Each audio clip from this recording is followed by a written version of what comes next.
La chambre froide d'Agnès Gruda. Il y a eu une détonation sourde, suivie de 2 séries de crépitements.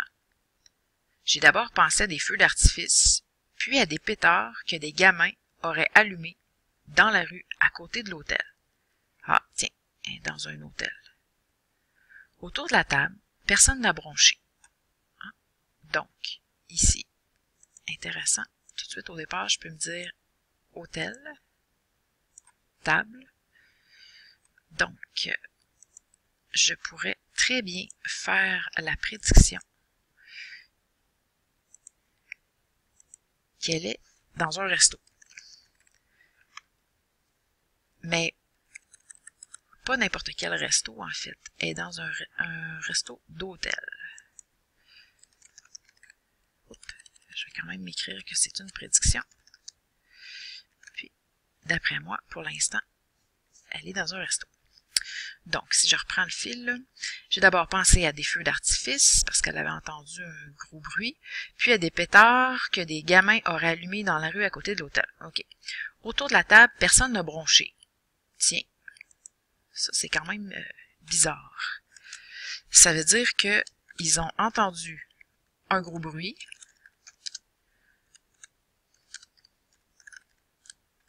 mais ça a fait aucun dérangement.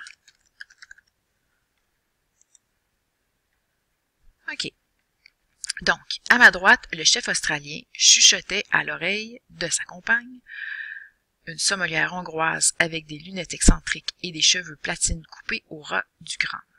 Ces deux-là ne se quittaient pas des yeux, comme s'ils venaient tout juste de se rencontrer et qu'ils n'y croyaient pas encore tout à fait. Ça va.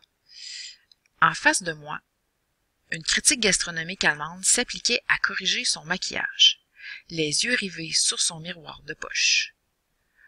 Le journaliste new-yorkais avec qui je venais d'échanger quelques mots discutait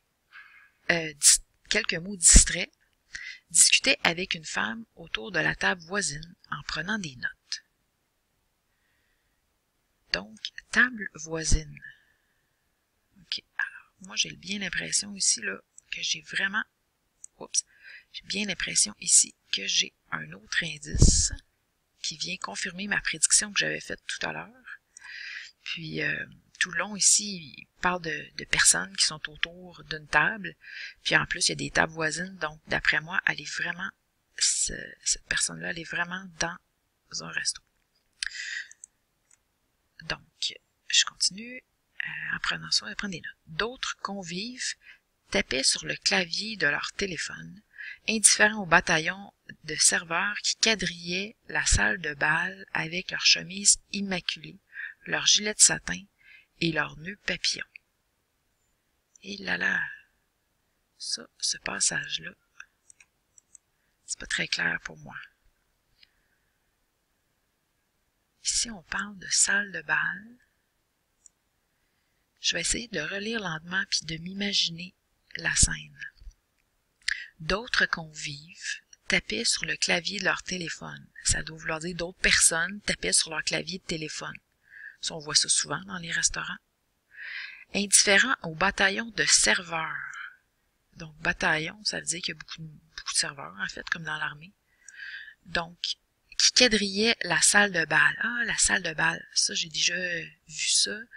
Quand je suis allée déjà à un mariage, c'est des grandes salles d'hôtel. C'est vrai qu'il y a beaucoup de serveurs, il y a beaucoup de tables.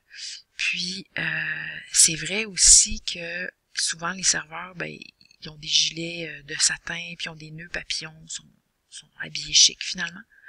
Donc, elle est vraiment dans un endroit, là, je peux me l'imaginer, là, un hôtel, une grande salle avec plein de tables.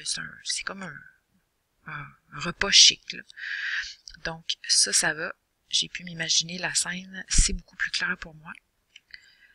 Par contre, il y a une question qui demeure dans ma tête. C'est que, qu'est-ce que c'est ce gros bruit-là? En fait, c'est un peu bizarre. Parce que, on parle d'un gros bruit, presque comme un feu d'artifice, mais personne n'est dérangé par ça. Étrange. Donc, je vais peut-être savoir dans la suite du texte qu'est-ce que c'est ce bruit-là.